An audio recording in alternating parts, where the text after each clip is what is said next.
अस्सलाम वालेकुम नाज़रीन, रिपब्लिक पॉलिसी के प्लेटफॉर्म से आपकी खिदमत में हाज़िर हैं। आज मैं अपनी जो किताब है द ब्यूरोक्रेटिक कू और जो रिफॉर्म सीरीज़ की पहली किताब है fixing the executive branch of government in Pakistan, उसके एक इंतहाई अहम मौजू को लेके आपकी खिदमत में हाज़िर हुआ हूँ। पाकिस्तान कॉन्स्टिट्यूशनली एक फेडरेशन है और इस फेडरेशन के क्या मसाइल हैं, उनमें से एक इंतहाई अहम मसला मैंने जो इन बुक्स में ज़ेर बहस लाया हूँ वो पाकिस्तानी वफाक में यूनिटरी ब्यूरोक्रेसी का है। क्योंकि बुनियादी तौर पे ये बुक्स जो हैं वो ब्यूरोक्रेटिक रिफॉर्म्स के बारे में हैं, इसलिए इस कॉन्सेप्ट को समझना ज़रूरी है। जो अभी पोजीशन है जिसको हम डिफेक्टो पोजीशन कह सकते हैं, वो बुनियादी तौर पे पाकिस्तान में फेडरल पाकिस्तान में यूनिटरी ब्यूरोक्रेसी है। कैसे है इसके बारे में बात करते हैं। अगर आप पाकिस्तान में गवर्नमेंट्स देखें तो कॉन्स्टिट्यूशनली एक फेडरल गवर्नमेंट है, एक प्रोविंशियल गवर्नमेंट है और एक सूबाई गवर्नमेंट के मातहत 140A के तहत लोकल गवर्नमेंट होगी। इसके साथ एक चौथी गवर्नमेंट भी है जिसे काउंसिल ऑफ कॉमन इंटरेस्ट कहा जा सकता है। तो पाकिस्तान में 4 तरह की गवर्नमेंट्स हैं जो कि स्केड्यूल 4 जो कॉन्स्टिट्यूशन है उसके मुताबिक उनमें जो सब्जेक्ट्स हैं वो डिवाइड होते हैं। होना तो ये चाहिए कि हर गवर्नमेंट की अपनी सर्विस हो। फेडरल गवर्नमेंट की फेडरल सर्विसेज हो, सीसीआई की कॉमन या ऑल पाकिस्तान सर्विसेज हो, प्रोविंशियल गवर्नमेंट्स या प्रोविंसेस की प्रोविंशियल सर्विसेज हों और मोस्ट इंपॉर्टेंटली जो लोकल गवर्नमेंट है उसकी अपनी लोकल गवर्नमेंट सर्विस या सर्विसेज हों। अब ये बहस अलहदा है कि वो स्पेशलाइज्ड होंगी या जनरल होगी। सर्विसेज को हमेशा स्पेशलाइज्ड होना चाहिए, लेकिन ऐसा है नहीं कि पाकिस्तान के कॉन्स्टिट्यूशन की तरतीब अगर हम देखें तो बुनियादी तौर पे पाकिस्तान में एक मरकज़ी सिविल सर्विस है जिसे हम पाकिस्तान एडमिनिस्ट्रेटिव सर्विस कहते हैं या पुलिस सर्विस ऑफ पाकिस्तान भी कहा जा सकता है। उसके अलावा PAAS Pakistan audited account service भी इस ग्रुप में शामिल की जा सकती है, जो बुनियादी तौर पे फेडरल गवर्नमेंट की सर्विसेज है। लेकिन वो फेडरल गवर्नमेंट की इम्प्लीमेंटिंग फोर्स भी हैं, CCI की भी इम्प्लीमेंटिंग फोर्स है, प्रोविंशियल गवर्नमेंट्स की भी इम्प्लीमेंटिंग फोर्स है और जो लोकल गवर्नमेंट है उनकी भी इम्प्लीमेंटिंग फोर्स है। ये अपने लिहाज से एक यूनिक पोजीशन है जो कि पाकिस्तान के आइन से मुतसादम है, लेकिन प्रैक्टिकली ये पाकिस्तान में नाफिज है। ये कॉलोनियल स्कीम जो है reservation of posts for central services उसके तहत है।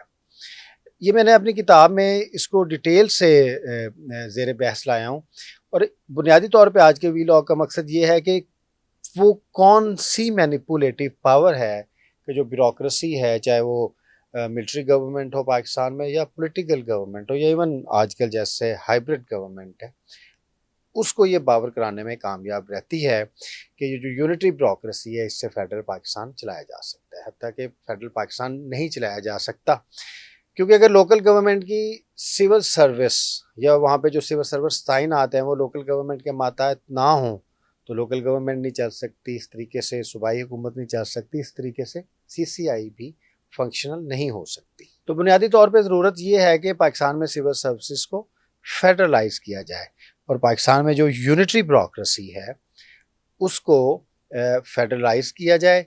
अगर पाकिस्तान में यूनिटरी ब्यूरोक्रेसी रखनी है तो फिर पाकिस्तान को फेडरेशन की बजाय यूनिटरी स्टेट होना चाहिए। आजकल ज़ेर बहस हैं 28th अमेंडमेंट को लेके कुछ चीज़ें, उसमें 3-4 चीज़ें जो गवर्नेंस के मुतल्लिक़ हैं वो बहुत अहम हैं। पाकिस्तान में जो लोकल गवर्नमेंट का सिस्टम है उसको लाजमी फंक्शनल होना चाहिए, क्योंकि लोकल गवर्नमेंट ऑपरेशनल गवर्नमेंट है। डेवोल्यूशन जो है वो पाकिस्तान के कॉन्स्टिट्यूशन का, पाकिस्तान की रियासत का एक बुनियादी तस्वुर है जो कि लोकल गवर्नमेंट या ग्रास रूट लेवल पे मंतकी इंजाम को पहुँचता है। पाकिस्तान में लोकल गवर्नमेंट की कॉन्स्टिट्यूशनल प्रोटेक्शन है, लेकिन मोस्ट इम्पॉर्टेंटली कुछ कॉन्स्टिट्यूशनल प्रोटेक्शन मज़ीद चाहिए। उसमें सबसे ज़्यादा मेरे नज़दीक अहम जो मैंने अपनी किताब दी ब्यूरोक्रेटिक कू और fixing the executive branch of government in Pakistan में जिस पे बहस की है वो लोकल गवर्नमेंट सर्विस है। पाकिस्तान में लोकल गवर्नमेंट कभी भी कामयाब नहीं हो सकती अगर लोकल गवर्नमेंट सर्विस नहीं आए। दूसरी इसके साथ बात हो रही है प्रोविंसेस की। मैंने अपनी बुक में प्रोविंसेस की भी डिस्कशन की है, जो डेवोल्यूशन के बजाय उसकी जो एक कल्चरल बुनियाद पे डिवाइड होना चाहिए। अगर आप पंजाब की बात करें तो उसमें साउथ पंजाब सराइकी इलाका है, पोठोहार भी अलहदा है। तो ये जो डिवीज़न है ये डेवोल्यूशन या एडमिनिस्ट्रेटिव डिवीज़न की बजाय कल्चरल एफिलिएशन पे होनी चाहिए। पाकिस्तान को सूबों की भी ज़रूरत है। एक 25 करोड़ की फेडरेशन 4 बड़ी इकाइयों में नहीं रह सकती। पाकिस्तान से पहले भी इनमें बहुत सी प्रिंसली स्टेट्स थीं, उसमें ज़्यादा अच्छे तरीके से कल्चरल एफिलिएशन की बुनियाद पे मौजूदा पाकिस्तान की जो ज्योग्राफी थी वो तकसीम थी। पाकिस्तान की जो सबसे बड़ी रिफॉर्म है वो ये ही होगी कि एक फंक्शनल लोकल गवर्नमेंट सर्विस के साथ आए और पाकिस्तान में नए सूबे बनाए जाएं। इसमें ज़रूरी है कि जब नए सूबे बने तो उनकी अपनी फंक्शनल प्रोविंशियल सिविल सर्विसेज हों। ये एक अलहदा बहस है कि उनको जनरलाइज करना है या स्पेशलिस्ट करना है। 28th अमेंडमेंट के लिहाज से स्पेशलाइज्ड ब्यूरोक्रेसी की भी बात हुई है। एडमिनिस्ट्रेटिव फेडरलिज्म के बाद जो सबसे इम्पॉर्टेंट चीज़ ब्यूरोक्रेसी के लिए है वो स्पेशलाइजेशन है। उसमें ये ख्याल रखना चाहिए कि जो स्पेशलाइज्ड एडमिनिस्ट्रेटर्स हैं वो चारों गवर्नमेंट्स में फेडरल, सीसीआई, प्रोविंशियल और लोकल गवर्नमेंट में होने चाहिए। लेकिन इसके साथ एक और तस्वुर आया यूनिफाइड सिविल सर्विस का। ये यूनिफाइड जो सिविल सर्विस का जो तस्वुर है वो किसी लिहाज से भी पाकिस्तान के आइन के मुताबिक नहीं हो सकता। जब तक पाकिस्तान फेडरेशन है, जब तक पाकिस्तान फेडरेशन रहेगा, उस वक्त तक यूनिफाइड जो सिविल सर्विस है उसका कॉन्सेप्ट जो है वो नॉर्मली या कॉन्ट्राडिक्शन पे होगा या बल्कि पाकिस्तान की फेडरेशन के अपोजिट होगा। यूनिफाइड सिविल सर्विस के लिए यूनिफाइड गवर्नमेंट चाहिए, यूनिफाइड सब्जेक्ट्स चाहिए, यूनिफाइड लेजिस्लेचर चाहिए, यूनिफाइड गवर्नमेंट चाहिए। जब तक यूनिफाइड गवर्नमेंट्स नहीं होंगी तो यूनिफाइड सिविल सर्विस नहीं आ सकती। ये नहीं हो सकता कि एक यूनिफाइड सिविल सर्विस जो है वो federal government, CCI, provincial government या लोकल गवर्नमेंट में काम करे। तो ये बहुत ही ज़्यादा इम्पॉर्टेंट है कि पाकिस्तान में जो सिविल सर्विसेज की तरतीब है उसको देखा जाए। ब्यूरोक्रेसी हमेशा से कोशिश करती आई है क्योंकि वो फाइल के करीब होते हैं, गवर्नमेंट के सेक्रेटरीज होते हैं, तो वो मिलिट्री और प्रोविंशियल गवर्नमेंट्स को एडमिनिस्ट्रेटिव लॉ के मुतल्लिक सर्टन चीज़ें बताते रहते हैं, लेकिन इसके ऊपर एक ओपन डिस्कशन की ज़रूरत होती है।